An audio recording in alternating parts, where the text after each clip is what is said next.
Welcome to Twin Talk Politics. All right, hi everyone. Welcome back to another episode of Twin Talk Politics, where on this beautiful Friday morning, we are so lucky to be joined by MP Alistair MacGregor, who is a member of parliament for Cowichan, Malahat, Langford. We have so many cool and juicy things to talk to him about today. But first off, how are you today, MP MacGregor? Oh, I'm doing wonderful. It's a beautiful day out here on Vancouver Island, and really happy to be joining this conversation with the two of you. Yeah, great. We're also really looking forward to this conversation. Super excited. Now, we have so many interesting conversations planned. But first, the first question of our podcast is a tradition of ours. It's a little bit strange, but it's always dedicated to see how good your guessing skills are. And we actually know you're a father of twins yourself. So hopefully some of your dad's superpowers can come through here. But again, at the end of the day, it's all a matter of dumb luck. But we were wondering if you could take a wild guess at who is Jason and who is Jerry based on our different color backgrounds. No pressure. Okay, I got a 50-50 chance here. So I'm going to say Jason is the orange background and Jerry is the blue. Yeah. Wow. Okay, Yeah, nice. your superpowers came through there. Wow. Yeah, that's quite impressive. Not a lot of people get that right on the first try. So congratulations on that. Great. Thank you. Yeah. So now that you know how to tell us apart, let's just jump straight into the interview. So the first question we have for you today is pretty simple.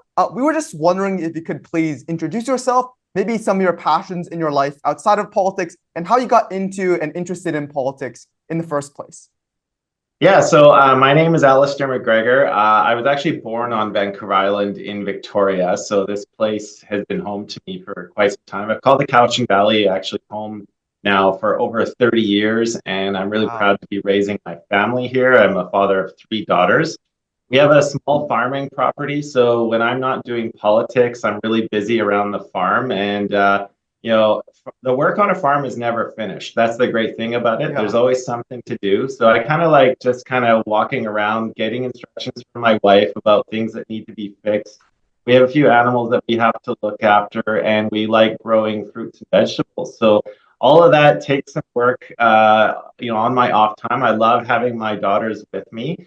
For activity, for recreation, Southern Vancouver Island is home to some really amazing places. We love to go out camping, love to enjoy the outdoors, amazing places to swim. So those are the things that keep me occupied when I'm not doing politics is probably, looking after the farm and looking after my kids. But we've got lots of fun stuff that can keep us occupied.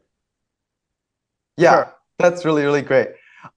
So our second question for you comes into 2 parts. So first, we were just wondering what you think are the most pressing problems concerning youth in Canada as a whole right now. And then secondly, what do you think are the most paramount issues for youth in your own constituency? Yeah, I think overall, the cost of living crisis is really coming home for a lot of youth. It's not like it was, back when I was your age. For a lot of youth who are, starting to leave home and starting to wonder, like, what future careers do I want to pursue? What schooling do I want to pursue?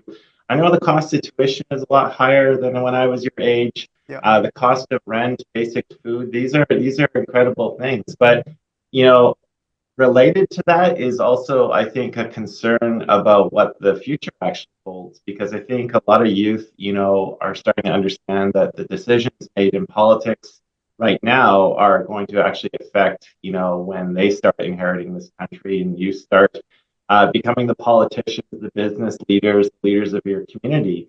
So, we can see in our own region that climate change is starting to have a real effect. And that is closely related to the cost of living crisis because, you take food as an example, right? The climate crisis is really impacting a lot of farmers. And so when they have a big crop failure, that lends itself to higher food prices. So yeah. I think like when I look at that question about the youth who live in Cowichan, Langford, I probably see a lot of the same concerns. Like I try to speak to a lot of the youth in my community. I try to make myself available to many of the high schools in Cowichan, Malahat, Langford, because when I was their age, if you'd asked me about a politician, I probably would have referenced some old guy on TV that I once saw. And so it's really been important to me, to the youth in my region, especially those who are in high school who are about to graduate to make myself available to show that I'm actually just a human being. I'm pretty approachable, and I like to give them the opportunity to not only hear from me, but also to ask me questions. And I think, like, a lot of the questions I've heard from youth, it gives me great hope because I can see there's a very real interest not only in the direction Canada is taking, but also Canada's place in the world. But they also want to see some answers on some of the policies that we're trying to fight for to guarantee that future for them. Yeah, we completely agree with everything you just said. I definitely think those are very big and concerning issues. So given that, what strategies, motions, or bills do you think that Canada should really adopt to fight some of the issues that we were just talking about, whether it be affordability or climate change?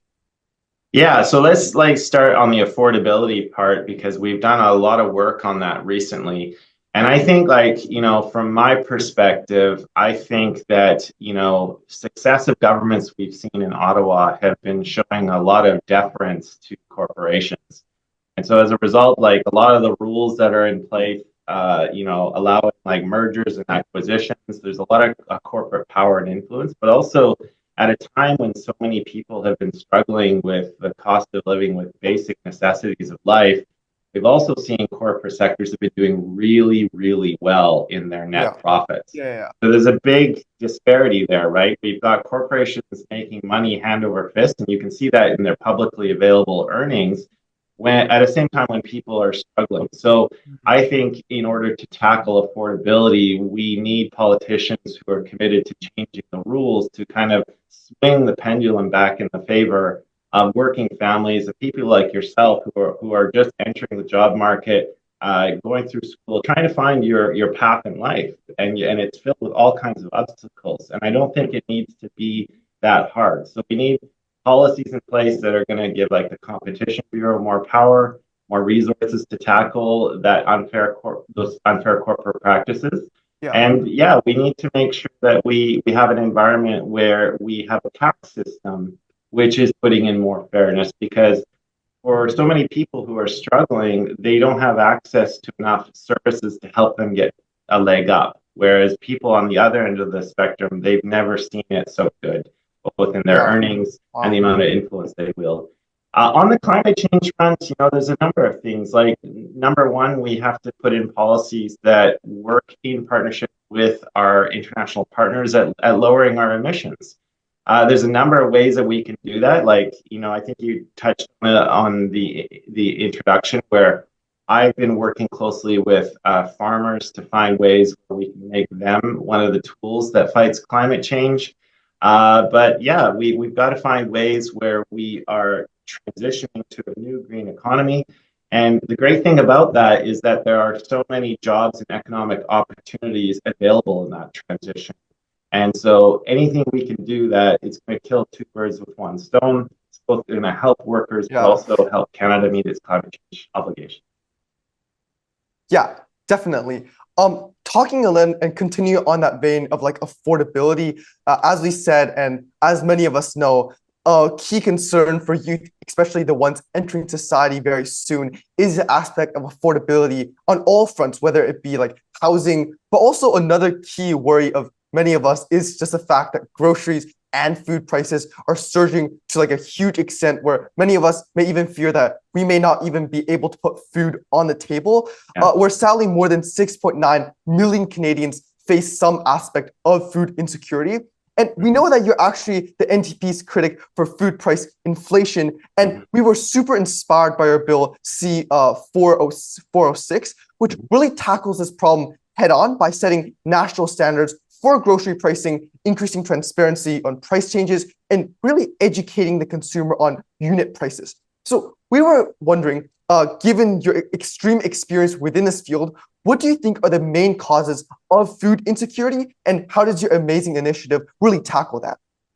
Yeah, I mean, it's, I think there are definitely a number of causes, but you're right. I've been knee deep in this issue for the last couple of years at least. And it was actually through a motion that I introduced to the Agriculture Committee where we did an investigation to this. We actually summoned the CEOs of all of the big grocers. So we had Loblaws, we had Costco, we had Walmart, Empire, So we all had them present to sort of explain their business practices because those 5 companies control 80% of the grocery retail market. Yeah. And the problem is like if you look at the entire food supply chain, starting with the farmers and producers at one end and the consumers at the other, it's actually the farmers and the consumers who are struggling right now. Like the farmers are barely making a break in their earnings because they've got really high input costs. And at the other end, consumers like ourselves are dealing with extremely high food prices, which has not only affected the quantity of food that we can buy, but also the quality of the food. And I hear this from families all the time, from coast to coast to coast. So, but in the middle of that, you do have corporate sectors which are doing really well. Companies that sell fertilizer, companies that sell fuels, the grocery retailers, they've all been doing quite well. So I think we need to change the system where we have a system where our farmers are doing really well and consumers can actually afford the food. And you're right, C406 is an attempt to do that because it was a recommendation of our committee report that we have some kind of transparency. And we're all familiar with the concept of shrinkflation, right? Where the price stays the same, but suddenly you notice that the net weight has decreased. Yeah. Like we have seen that in so many staples. So you're getting less, but paying the same amount of money. And again, I think it comes back to the theme, and I think C406 is a part of that, of changing the rules so that they work in favor of consumers. Because for far too long, we've had too much corporate deference. And I really do think, to my earlier answer, to swing the pendulum back in the favor of consumers, that's what we need to start doing. Wow. Yeah. Damn, yeah. So I Definitely. thought that was really, really interesting. Just the concept of like finally prioritizing consumers before like the amount of money made by these big, huge corporations. Like you said, like 80%. Wow, I did not know that was. Yeah, and like if you look at those 5 companies and you look at like their subsidiary companies, many of their subsidiaries used to be their competitors, which they just simply bought out or merged with. So like we've had this growing concentration in so many corporate sectors. It happens in telecom, like Rogers just bought Shaw. And so again, consumers are left with less choice, less competition, more corporate dominance. And I think that leads to the unfair pricing that many consumers are left with. Yeah, definitely. Like the idea of like able to form monopolies and no longer having to compete with any other company. Yeah, I definitely think that's a really, really true and a sad reality of our society right now. Yeah, combining the idea of food and agriculture, but also connecting it with all your efforts your amazing efforts to really try to combat climate change.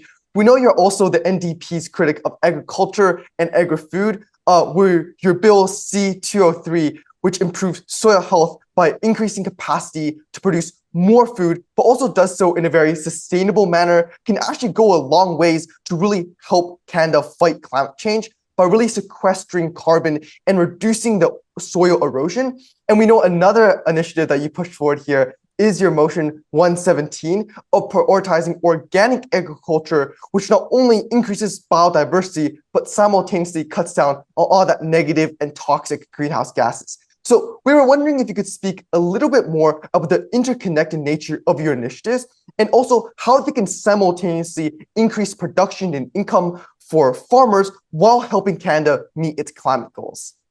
Yeah, I am particularly proud of C203. I built this piece of legislation in partnership with many farmers and farm organizations, and it's followed on the model of what they're doing in Australia. They do have a national soil strategy in place, and I think what we need to do in Canada is recognize soil as the strategic asset that it is. So essentially what C203 does is it sets up a legislative framework where the Minister of Agriculture works with the provincial counterparts, and we have all of those requirements of a national strategy. But yeah, to what you mentioned, like there are huge differences among the quality of soils in Canada, and a large part of that quality is determined by the farming methods that are used on it. So if you use beneficial agricultural methods that are treating soil as a priority, you can actually turn our farmers into one of our greatest tools in sequestering carbon and fighting climate change. And actually, well-managed soils produce really good crops. So, you know, you're killing two birds with one stone here. You're not only making sure that the farmer is set up for success economically, but also their farm with well-managed soils will better be able to withstand droughts and extreme flooding events, and they will be sequestering carbon, which is a really good thing. So that's just setting up a strategy to make sure that we can meet those goals. And on the organic front, I've also worked with organic farmers. You know, they do incredible work because they really try to farm in a way that doesn't use all of those inputs like pesticides and fertilizers. And those, if used improperly, can have really adverse environmental impacts. I also think it recognizes that organics in Canada is a growing sector. And what they want to see in Canada is to have some kind of a strategy in place similar to other countries, because there is growing demand for organics, not just in Canada, but around the world. And they really want to make sure that their particular part of the industry grows to the prominence of where they think it should be. For sure. Yeah, wow. That was really, really interesting, just talking about organic agriculture and stuff like that. That's really, really cool. Really hoping that goes through.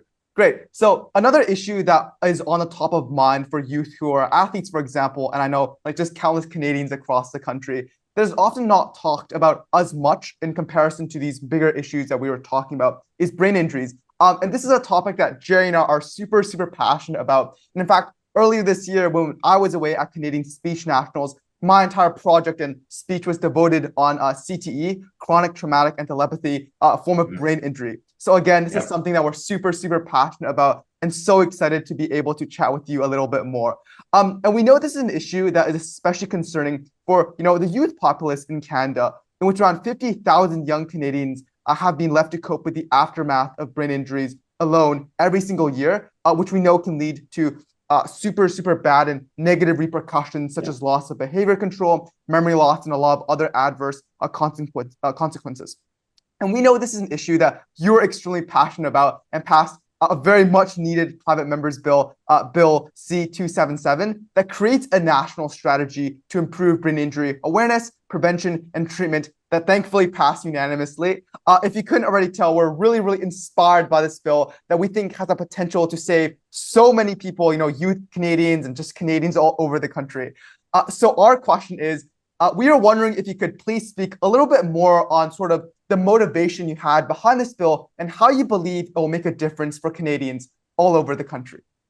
Yeah, so I mean, this bill actually has its origin story all the way back in 2018, and I have a really amazing constituent who lives down in Langford. She lost her husband many years ago. He was a member of the RCMP, their motorcycle unit, and unfortunately, he was involved in a motor vehicle accident. He went into a coma, but unfortunately didn't survive, and it was due to a brain injury. And since then, since working with her, I've also started working closely with Brain Injury Canada, and together we formed Bill C-277. And I've learned so much from people right across the country. You know, they call brain injury the hidden epidemic because a lot of people who have a brain injury look physically fine. There's no physical indication that they have an injury, but we know their day-to-day life is a real struggle. And as you mentioned, they have real issues with behavior. Sometimes it can lead to negative interactions with law enforcement and sometimes negative interactions with drug use. So it can be a real societal problem.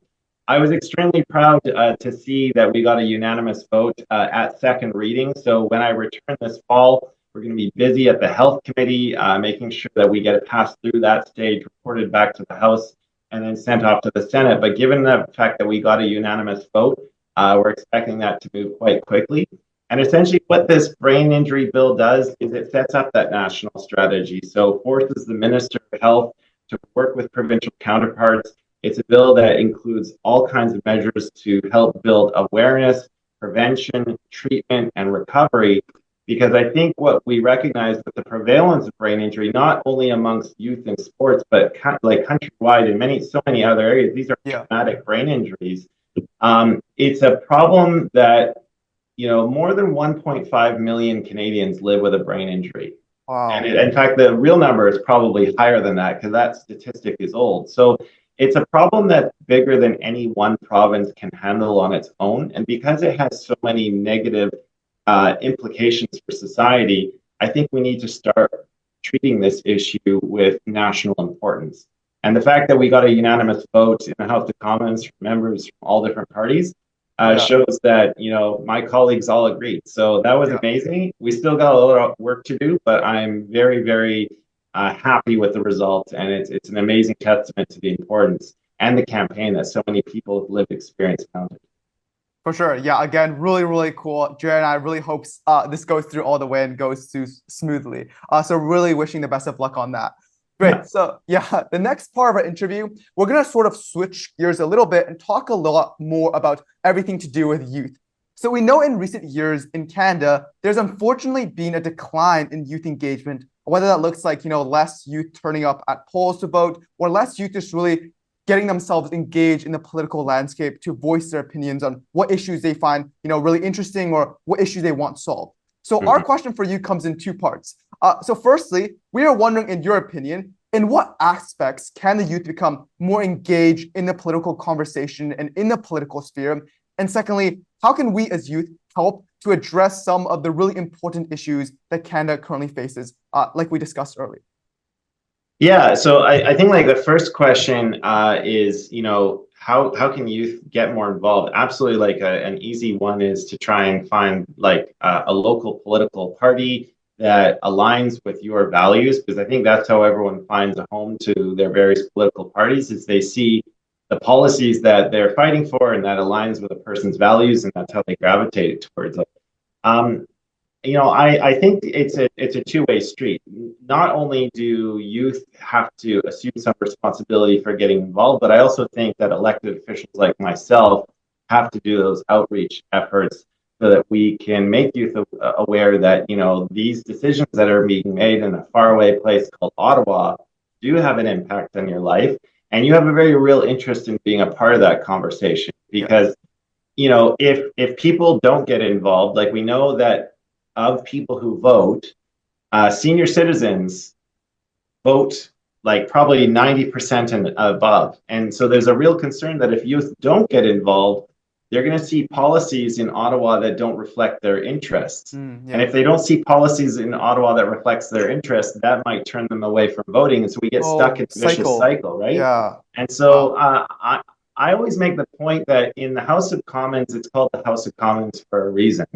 The people who sit there come from a whole variety of backgrounds. Like I sit with people who are members of the trades, people who are farmers. There's also a lot of lawyers there, former small business owners, but they come from a great cross-section of Canadians. And so there's not really a requirement or educational background that you need to be a politician. You just need to have a passion for your community and a passion for trying to change things the way you think they should be. And so that's really all that you need. So I always try to make that effort to reach out to local schools in my region to try and inform them about what the political process is. And it's not limited just to federal politics. We have provincial politics, we have regional politics, and we have municipal politics.